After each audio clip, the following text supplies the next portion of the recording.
Bom, agora é hora da gente falar com Danilo Riso, que é o nosso consultor de economia aqui na Mix FM. Muito obrigado pela sua presença, Danilo. Obrigado, Edson, pelo convite, por estar aqui novamente.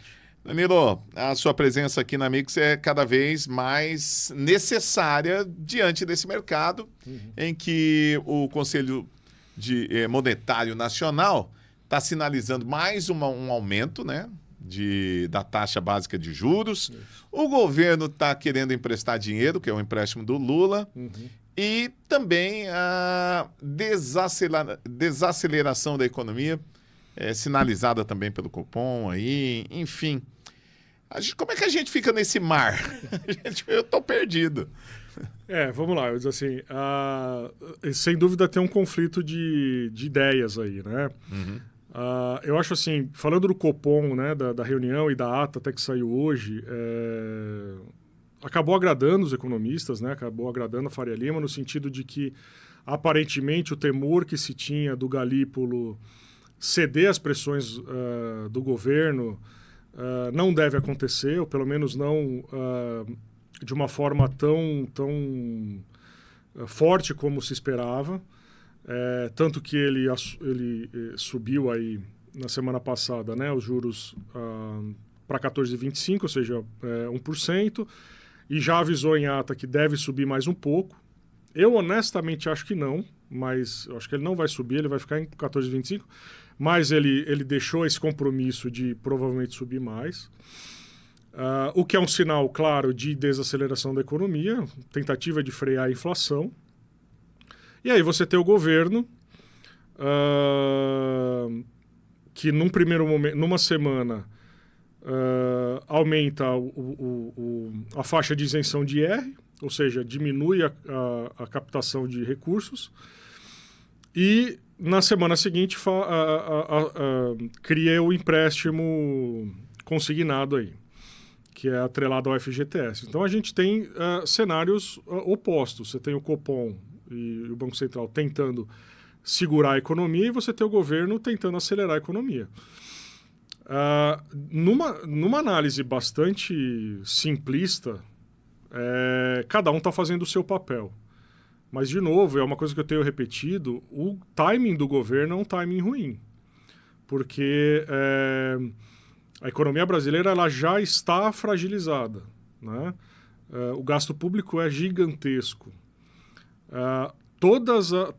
O melhor cenário mundial possível de economia está acontecendo para manter o dólar relativamente comportado aqui no Brasil,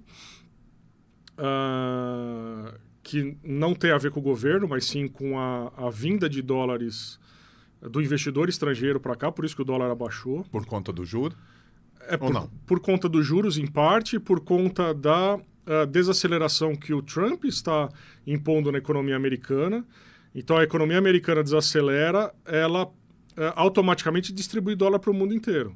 Então, o dólar se desvaloriza no mundo inteiro e desvalorizou aqui no Brasil a ponto da gente sair lá dos 6,10, 6,20 para em torno de 5,70, que é o que está rodando essa semana. Então, quer dizer, não tem nenhuma responsabilidade da economia interna, da economia brasileira, a redução do dólar, e sim de um cenário externo que é positivo para a gente. E aí você tem o Banco Central aumentando os juros para tentar frear a inflação. Você tem o governo tentando gastar muito. Então, mesmo no melhor cenário internacional de economia, a gente ainda internamente bate cabeça, né? Então, o governo já sinalizou que vai continuar gastando, né? A Gleisi assumiu ali a interlocução com o Congresso, avisando que não se discute mais corte de gastos. Então, a Faria Lima, né, os grandes investidores já não esperam mais nada desse governo em termos de corte de gastos e olham para o exterior. Enquanto o exterior estiver bom, enquanto não se avizinhar uma eventual recessão nos Estados Unidos ou na China ou num outro grande mercado, a nossa economia tende a ficar com indicadores razoavelmente bons no sentido de investimento, mas internamente nesse cenário, juros altos, inflação alta, o dólar incomodando um pouco e tal, porque fica essa briga de de cabo de guerra entre Banco Central e governo, né? Bom, e no bolso do trabalhador, do cara que está ouvindo aqui, que não tem nada a ver com a Faria Lima, como é que fica a cabeça nossa nesse sentido, né? O que a gente pode esperar? Vamos lá. Economia real, né? A gente chama de Bolsa de Valores, a Faria Lima é uma coisa, a economia mundo real aqui. Mundo real é outra coisa, né? Mundo real, inflação alta, né? A inflação não está sob controle, infelizmente. Eu não acho que esse aumento de juros do Banco Central vá fazer um grande efeito na inflação. Essa referência de juros ela serve muito mais para os investimentos do que necessariamente para a economia real, né? Serve muito mais para a captação de recursos para o próprio governo do que para a economia real. Essa iniciativa do governo do consignado atrelado ao FGTS, na minha percepção, é um grande problema. É muito mais problemático do que uma solução, porque o governo está emprestando o seu dinheiro a taxas imorais, né? Eu fiz um estudo hoje pela manhã. A média de percentual de juros mensal que um trabalhador hoje que quiser usar o consignado atrelado ao FGTS vai conseguir nos bancos alguma coisa em torno de 3%, 3,04%. Se a gente for explodir isso para o ano, a gente está falando de mais de 36% de juros ao ano, sendo que a nossa taxa Selic é 14%, ou seja, é mais que o dobro. Né? Inviável. Então, assim, seria você pegar 30 mil reais do seu próprio dinheiro, porque afinal a garantia é o FGTS, é o seu próprio dinheiro, antecipar isso e no final das contas ir lá pagar 80 mil. Basicamente essa é a conta. É isso. Levando em conta ainda, né, e aí para apimentar as coisas, para deixar o ouvinte da Mix bem feliz, se a gente fizer uma conta de FGTS, vamos lá, o FGTS ele sofre uma correção de 3% ao ano, tá? Mais TR, mais taxa referencial. A taxa referencial hoje está em torno de 1%.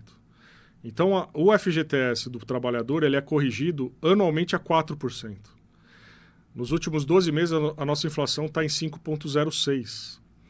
Ou seja, o teu dinheiro no FGTS está sendo comido pela inflação e ele não tem valorização. Ao contrário, ele tem déficit de 1% ao ano. Então você está perdendo. O dinheiro que fica no FGTS ele está perdendo para a inflação e ainda o governo está te cobrando 36% ao ano para emprestar o teu próprio dinheiro. O resumo dessa ideia do governo é essa. Então, a gente já tem uma situação de economia real muito séria. Inflação descontrolada. Preços dos alimentos básicos num patamar que eu, com 45 anos, não me lembro de ver, a não ser na época ali de Sarney, aquela situação que foi uma situação econômica muito séria. Mas desde o real, jamais a gente viveu isso. Taxa de juros altíssima, batendo a máxima histórica. E aí uma oferta de crédito consignado dessa, do governo, quer dizer, são decisões bastante equivocadas se a gente for pensar na forma, pelos conceitos econômicos. Né? É um risco para a população cair ir por essa linha. Se endividar num momento de crise, muito complicado, né? Um momento complicado. Um momento muito delicado, e ainda contrair um empréstimo dessa natureza com uma taxa altíssima, quer dizer, a chance de você ter problema pelos próximos anos é muito sério. É muito sério. Muito bem. Tá aí o nosso consultor de economia, Danilo Riso. As notícias não são tão boas, mas eu espero que nas próximas vindas suas aqui a gente tenha notícias melhores em relação à economia brasileira. Valeu, muito obrigado. Obrigado, eu disse.